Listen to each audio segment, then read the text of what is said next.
சேனலை இது வரைக்கும் சப்ஸ்கிரைப் பண்ணாதவங்க சப்ஸ்கிரைப் பண்ணிக்கோங்க. மறக்காமல் அந்த பெல் ஐக்கானை கிளிக் பண்ணிக்கோங்க. தேங்க்யூ.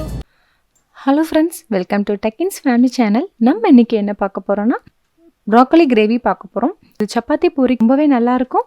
1 கப் தண்ணி ஊற்றிருக்கேன். அதில் கல்லுப்பும் மஞ்சள் தூளும் சேர்த்துருக்கேன். நல்லா கொதிச்சதுக்கப்புறம் ப்ராக்கோலி போட்டுக்கலாம். நல்லா கொதிக்க வச்சு ஒரு நிமிஷம் அப்படியே வச்சுருந்ததுக்கப்புறம் உடனே எடுத்துடலாம்.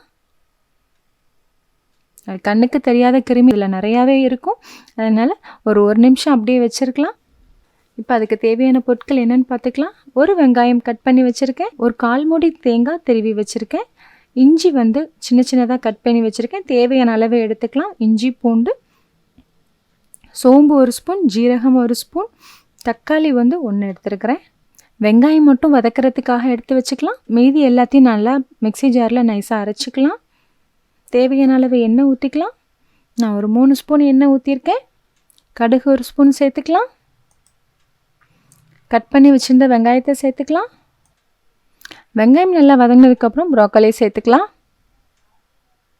அந்த எண்ணெயில் நல்லா வதங்கணும் ப்ராக்கோலி, அதனால் ஃபஸ்ட்டே ப்ராக்கோலி சேர்த்துக்கலாம். சீக்கிரமாகவே குக் ஆயிரும். ரொம்ப நேரம் வேக வைக்கணும்னு அவசியம் இல்லை. ப்ராக்கோலி 2 நிமிஷம் நல்லா குக் பண்ணியாச்சு. தேங்காய், தக்காளி, இஞ்சி பூண்டு பேஸ்ட்டு சேர்த்துக்கலாம். தேங்காய் இஞ்சி பூண்டு பேஸ்ட் சேர்த்து நல்லா ஒரு 2 நிமிஷம் நல்லா குக் பண்ணிக்கலாம். 1 ஸ்பூன் காஷ்மீரி வத்தல் தூள் சேர்த்துக்கலாம். தேவையான அளவு உப்பு சேர்த்துக்கலாம். 1 ஸ்பூன் கறி மசாலா சேர்த்துக்கலாம். 1 ஸ்பூன் கரம் மசாலா சேர்த்துக்கலாம். ஜீரகத்தூள் 1/2 டீஸ்பூன் சேர்த்துக்கலாம். மல்லித்தூள் 1 ஸ்பூன் சேர்த்துக்கலாம். சோம்புத்தூள் 1/2 டீஸ்பூன் சேர்த்துக்கலாம். சோயா சாஸ் 1/2 டீஸ்பூன் சேர்த்துக்கலாம். எல்லாம் சேர்த்து நல்லா மிக்ஸ் பண்ணிக்கலாம். ஆல்ரெடி மஞ்சத்தூள் போட்டு நல்லா க்ளீன் பண்ணியிருக்கனால நான் மஞ்சத்தூள் சேர்த்துக்கலாம்.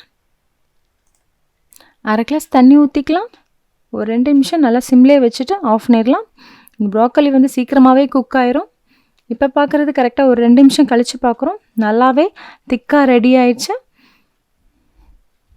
இது பூரி சப்பாத்திக்கெல்லாம் ரொம்ப நல்லாயிருக்கும். இப்போ கிரேவி ரெடி ஆயிடுச்சு. ஆஃப் பண்ணிடலாம். சர்விங் பவுலுக்கு மாற்றிக்கலாம். பூரியும் ரெடி ஆயிடுச்சு. ஒரு டிஃப்ரெண்ட்டுக்கு இந்த மாதிரி பூரி ப்ராக்கோலி கிரேவி செஞ்சு பாருங்கள். ரொம்ப டேஸ்ட் நல்லாயிருக்கும். நீங்களும் இதே மாதிரி செஞ்சு பாருங்கள். செஞ்சு பார்த்துட்டு ஃபீட்பேக் சொல்லுங்கள். தேங்க்யூ.